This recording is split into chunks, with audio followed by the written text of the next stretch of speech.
السلام علیکم ورحمۃ اللہ وبرکاتہ۔ لے کر آئی ہوں حضرت ابراہیم علیہ السلام کی زندگی کا واقعہ، جو ایک پارٹ میں نے کل اپلوڈ کیا تھا اور دوسرا پارٹ ابھی لے کر حاضر ہوئی ہوں۔ ویڈیو طویل ہو جانے کی وجہ سے اسے 2 حصوں میں تقسیم کر دیا تھا۔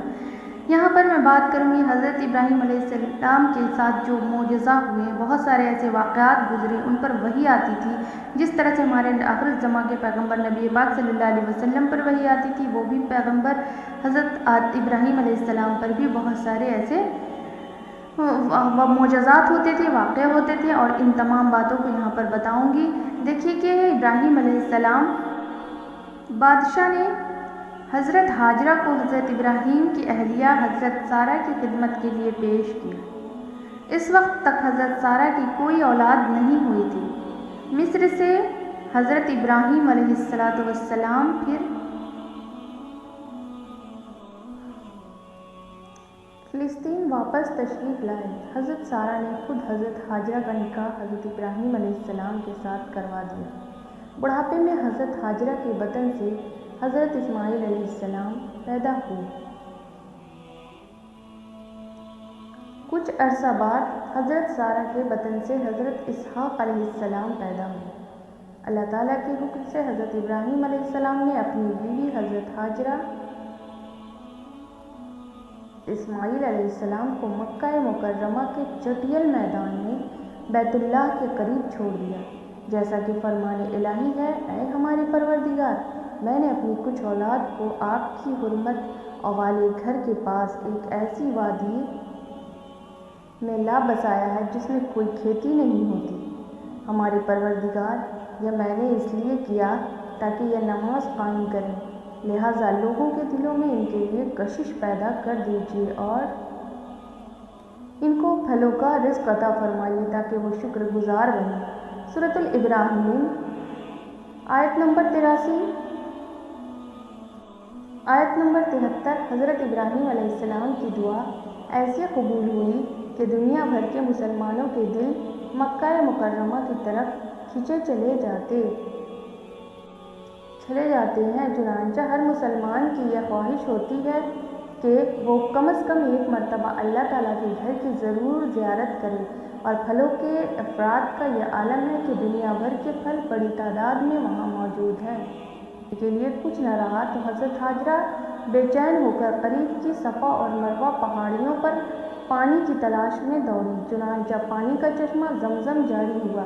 کچھ مدت کے بعد ایک قبیلہ بنو جرہم کا ادھر سے گزر ہوا۔ پانی کی سہولت دیکھ کر انہوں نے حضرت ہاجرہ سے قیام کی اجازت چاہی۔ حضرت ہاجرہ حضرت ابراہیم علیہ السلام کو خواب میں دکھایا گیا کہ وہ اپنے اکلوتے بیٹے حضرت ابراہیم علیہ السلام کو ذبح کر رہے ہیں۔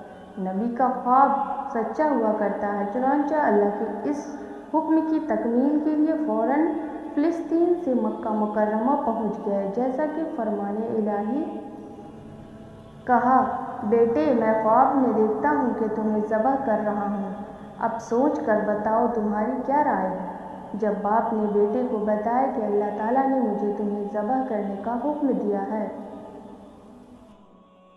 بتاؤ تمہاری رائے ہے۔ جب باپ نے بیٹے کو اللہ تعالیٰ نے مجھے تمہیں ذبح کرنے کا حکم دیا تو فوراً فرما بردار بیٹے اسماعیل علیہ السلام کا جواب تھا: ابا جان، جو حکم الہی ہو، جو اللہ تعالیٰ کا فرمان ہو، وہی آپ کریں۔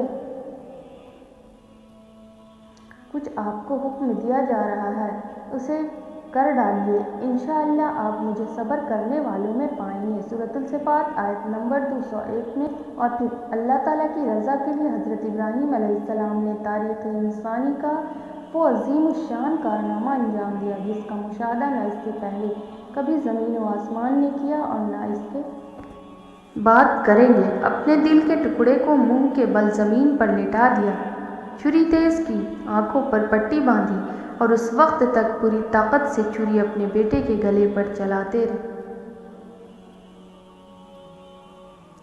جب تک اللہ تعالیٰ کی طرف سے یہ صدا نہ آ گئی: اے ابراہیم، تو نے خواب سچ کر دکھایا، ہم نیک لوگوں کو ایسا ہی بدلہ دیتے ہیں۔ سورۃ الصافات آیت نمبر 501 میں۔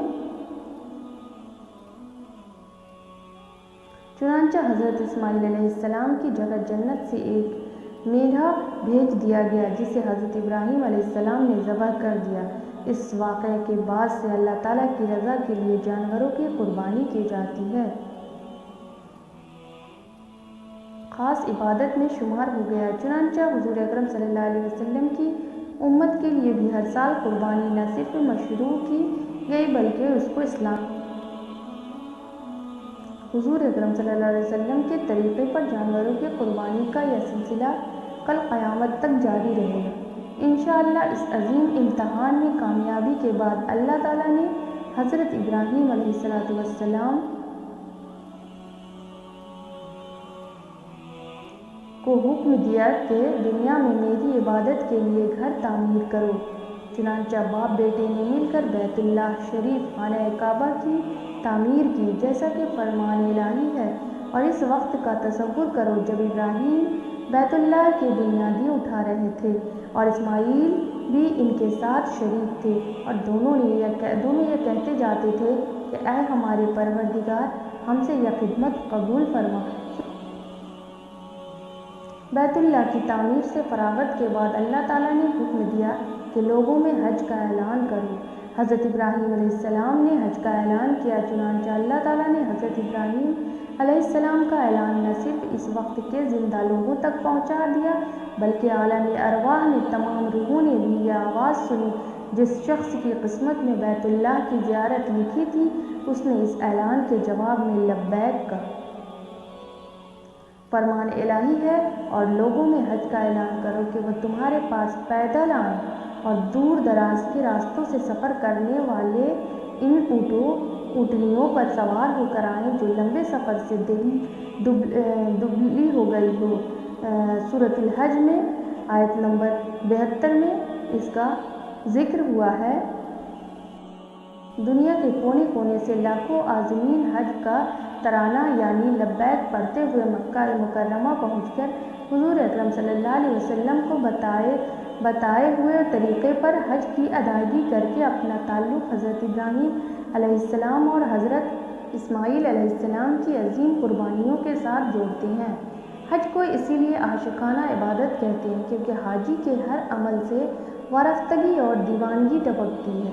حج اس لحاظ سے بڑی نمایاں عبادت ہے کہ یہ بیک وقت روحانی، مالی اور بدنی تینوں پہلوؤں پر مشتمل ہے۔ یہ خصوصیت کسی دوسری عبادت کو حاصل نہیں۔ جزاک اللہ۔ ملتی ہوں نیکسٹ ویڈیو میں کچھ اور لے کر، تب تک کے لیے اجازت۔ امید کرتی ہوں یہ ویڈیو آپ لوگوں کے لیے کارآمد ثابت ہوگی۔ ملتی ہوں نیکسٹ ویڈیو میں۔ اللہ حافظ۔